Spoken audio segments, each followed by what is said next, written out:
Let there be football. Welcome to Move the Chains. I am your host, Jonathan Bam Rivers. On my rundown on my MTC call sheet this week, I want to talk about the NFL trade deadline. It's happening on the 4th of November, which is Tuesday, and I've got some information that I want to share about what teams should be doing or not be doing, in my opinion. And then in my Chain Gang chat, I've got some more Week 9 games that I want to preview, just like I did Week 8 last week. Went 3-0 in the games last week. Hoping to do the same this week, so you don't want to miss that in the Chain Gang chatter. And in my nonsense narrative, there's been so many presumptive notions that the quarterback draft class of 2026 is just so rich, and they're going to be these top-tier guys. And I just think that it's kind of turning into nonsense, and it may have been nonsense from the get-go, and I'll tell you why I believe that way. And last but not least, I think the NFC is wide open, and I just think that speaks to the conference strength from top to bottom. Having said all that, you know what time it is. It's time for the opening toss.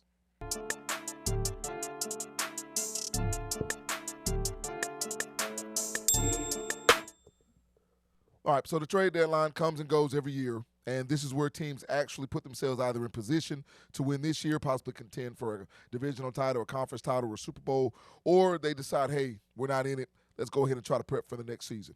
But the first thing I want to talk about, and the first team I want to talk about, are the New Orleans Saints. And I think the Saints actually need to go marching out when it comes to the trade deadline. And this is what I mean. This is to no fault of head coach Kellen Moore. This is not something that he's done. This was on the front office and also on Sean Payton, because I would lump him into front office as well, even though he wasn't a general manager. Sean Payton had a bunch of pull when it came to New Orleans. I look at their dead cap hit, and I've talked about this months ago before the season even started. They've got $95 million in dead cap money. They've got one of the lowest salary cap spaces in terms of being able to spend and bring in free agents. So Taysom Hill has 14.2 against the cap this year. Alvin Kamara is $10 million against the cap. Cam Jordan's 9.57. DeMario Davis is almost $7 million against the cap. Then you've got guys like Jameis Winston, Derek Carr, Marshawn Lattimore, and Michael Thomas, whom you're paying that aren't even on your roster anymore. So I firmly believe they should be sellers by the trade deadline. But here's the problem. When you're a new head coach, what's the one thing you're trying to do? You're trying to build a culture. And the issue for the Saints, in my estimation, is your culture builders are also the guys I think you need to trade away to get off some of this salary cap space. DeMario Davis would be a huge pickup for a Super Bowl contender right now. I think so would Taysom Hill in terms of his versatility. I think Alvin Kamara easily makes any offense better with the way he's able to run the football, catch it out of the backfield like a Christian McCaffrey or a Bijan Robinson. But they're also the culture builders. So if you're Kellen Moore, I understand that's the situation, but you're not winning. And I don't think New Orleans is necessarily a team that's a mess because they have issues in the locker room or issues with the front office. They're just a mess because they're not winning football games and because they don't have a quarterback of the future that they know about right now. You drafted Spencer Rattler in 24. You drafted Tyler Shough last year. Spencer Rattler hasn't been terrible, but he definitely hasn't been good. And Tyler Shough has played sparingly and didn't look great against the Bucs in the time that he got in, which was very, very small in terms of the game time. So with all these questions, I think they just have to put themselves in position to where they can get rid of some of these veteran players and get draft picks back. New Orleans only has 5 draft picks in 2026. You're not going to build a program. You're not going to solidify a program. You're not going to create depth with 5 draft picks. And you don't even give a chance the opportunity to miss on draft picks, because if you miss on 40% of your draft picks, you darn near didn't do anything with 5 picks. I think if they get rid of some of this veteran talent that are leaders but are not going to help you in the now, you put yourself in position to help yourself in the future and give yourself a wider margin of error when it comes to the draft, because the Saints need picks, they need players, but they need ones on a cheap deal so they can try to start from scratch, in my estimation. All right, so the next thing I want to talk about, 3 players: Max Crosby, Myles Garrett, and Trey Hendrickson. I firmly believe that defense wins championships. Let me say that. Defense wins championships. The problem is one defensive player doesn't win a championship. The reason the Packers went and got Micah Parsons is because their defense is already good, and he helps take them over the top. So there's a difference. The reason people went out, like Denver went out and got guys like, Von Miller, and the Chargers went out and got Khalil Mack, even though the Chargers had won the Super Bowl, is because those guys solidify a defense that's already good. The Bengals are not good. The Browns are not good. And neither are the Raiders. They're a combined 7-16. 7-16. So you already signed Myles Garrett to that huge extension. Max Crosby has already been extended. Trey Hendrickson basically got a raise. So if you're the Bengals, you definitely, I think, need to trade Trey Hendrickson to get something for him, because I'd be shocked if Trey Hendrickson comes back next year as an unrestricted free agent. So these are teams to where, and people will say, well, these are the faces of their franchise. They don't necessarily have great quarterback play in any of these situations outside of Trey Hendrickson with the Bengals, but Joe Burrow's hurt. So especially with the Browns and with the Raiders, they're the faces of your franchise. But let me ask you a question. Would you rather have the face of a franchise, or rather have a franchise that can win football games? And again, you need to trade away your best player, because your best player isn't helping you become a good team in this situation. All right, and the last thing I want to talk about are the Eagles. Brown can do a lot for you. Speaking of A.J. Brown. And I'm a little surprised that I've heard all this talk about, should the Eagles trade A.J. Brown? I get the comparisons between Stephon Diggs and Josh Allen, how it could be addition by subtraction. All I'm saying is the Eagles just won a Super Bowl. I don't minimize culture. I don't minimize cohesion. I don't minimize people being on the same page. It does look as if sometimes where A.J. Brown is unhappy even when the Eagles are winning, even if he performs. However, he's probably, I would call, like the ultimate insurance weapon. Because if you run the ball 35 times in a game and you need A.J. Brown for 5 catches in the fourth quarter, he's darn near going to give them to you. He also puts Devontae Smith in a better position to be dynamic the way Devontae is, because they're both on the field at the same time. If you're the Philadelphia Eagles, I don't think you trade away A.J. Brown because he's that good and he's that imperative. But this is also why you drafted Jalen Hurts. Because Jalen Hurts is the epitome of a leader. Don't care what anybody thinks. Jalen Hurts has a superpower that allows him to be different than any other quarterback in the NFL in my estimation. And that's his ability to stay focused and his inability to be shaken by any other situation. So if you're the Eagles, you don't trade A.J. Brown because he's a darn good player, plus because you have great leadership on that team, starting with the quarterback. All right, when we come back from the break, it'll be my Chain Gang Chat. I'll be previewing Week 9 games in the NFL. Back when we move the chains, right after this.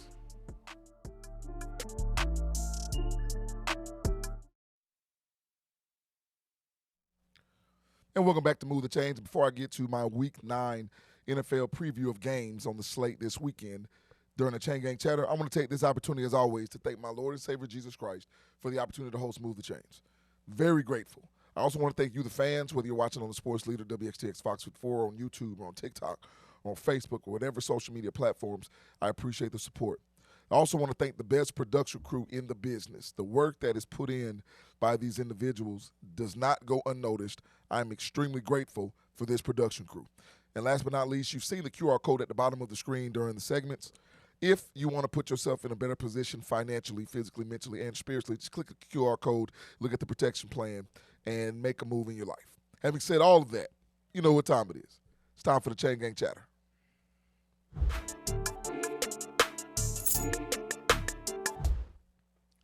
All right, so we got Week 9 in the NFL, and I want to preview some games. Like I said, I went 3-0 last week, feeling good about myself, so let's make sure we keep the momentum going. The first game I want to preview here are the Atlanta Falcons visiting the New England Patriots. The Patriots are first in the AFC East at this point in time.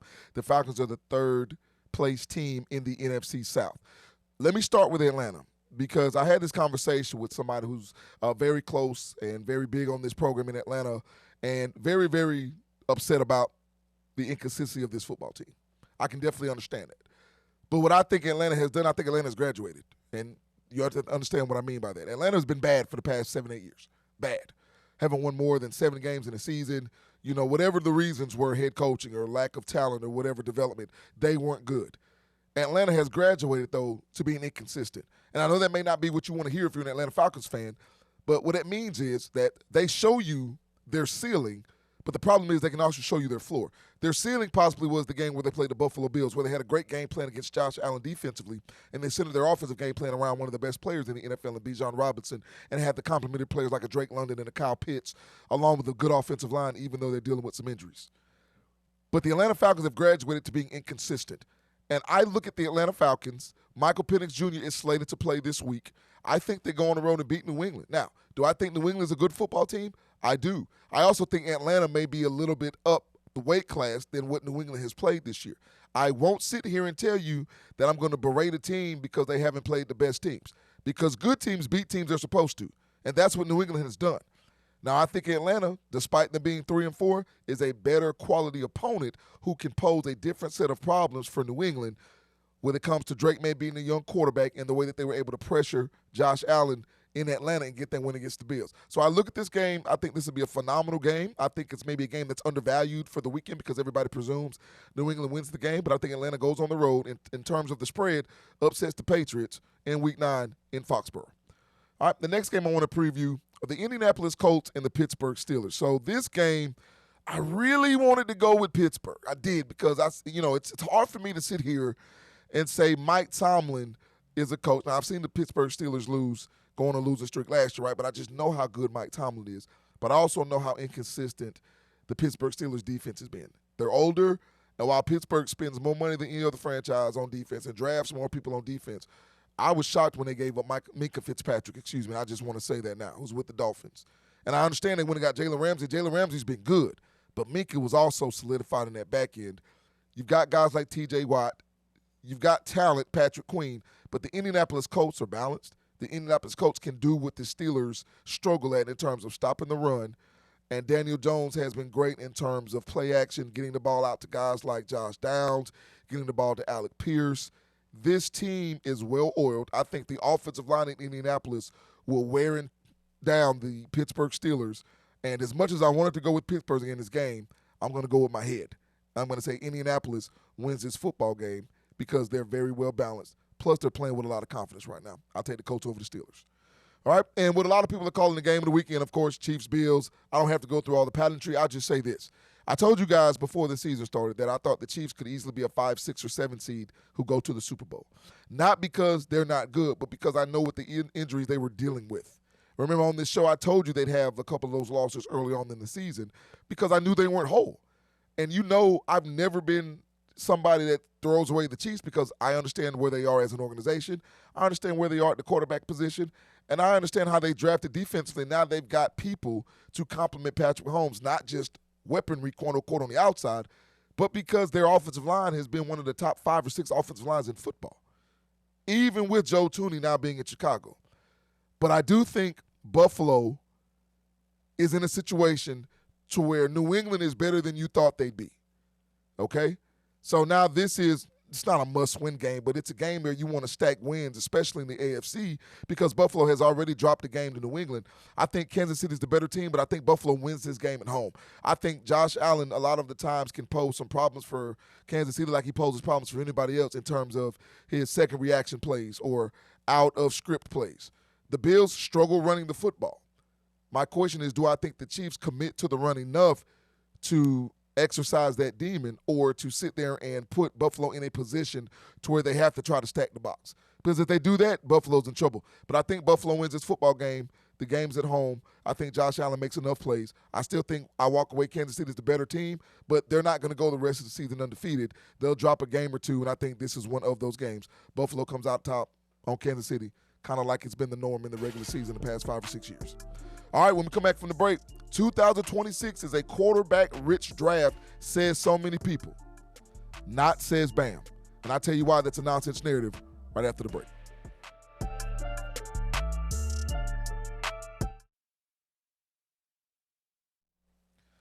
Welcome back into the show, and it's time for my favorite segment of the show. So let's not delay it any longer. It's time for my nonsense narrative. So the next man up mentality does mean something because you can't quit. So I've heard this a lot this year, and it's that 2026 is such a rich draft when it comes to quarterbacks.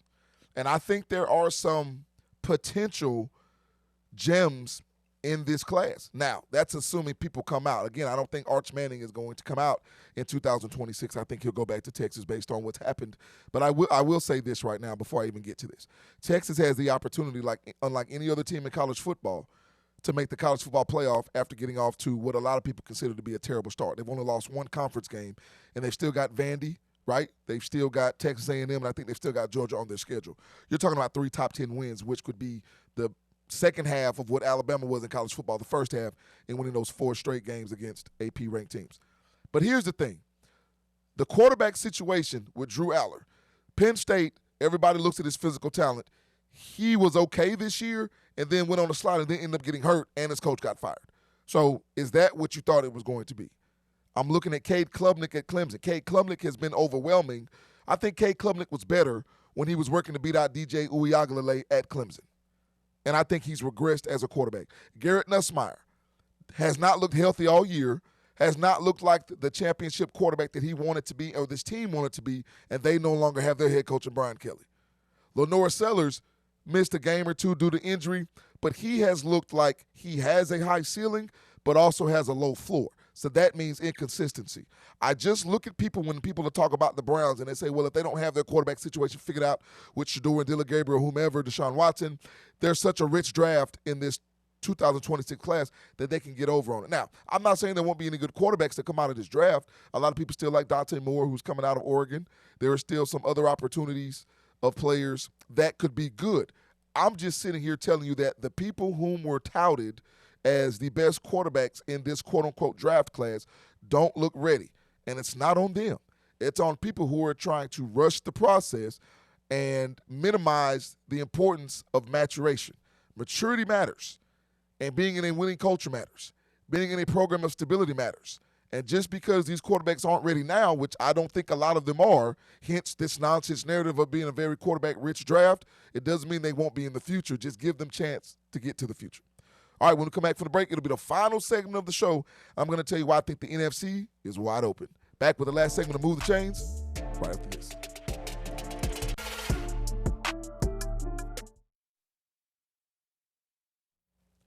Welcome back to Move the Chains. And now it's time for the final segment of the show. It's time for the final drive.